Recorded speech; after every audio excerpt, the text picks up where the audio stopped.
અમદાવાદમાં Amit શાહનો dream project હતો 11th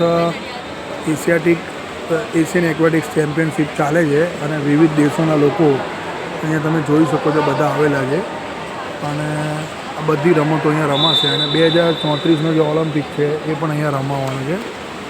તો આ બધી સ્પોર્ટ્સ અહીંયા થાય છે અને નારણપુરા જે આપણો વિસ્તાર છે અમદાવાદનો ત્યાં આ બધી રમતો રમાય છે તમે જોઈ શકો છો. અને અહીંયા વિવિધ દેશોના કઝાકિસ્તાન અને થાઈલેન્ડની અત્યારે આ સ્વિમિંગની રમત ચાલુ છે અત્યારે જે તમે જોઈ શકો છો અને મોટા સ્ક્રીન ઉપર બી છે.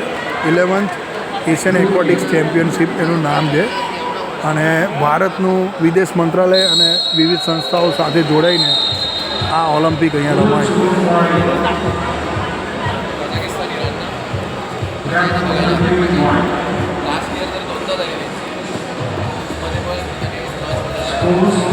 Kazakhstan running to 994.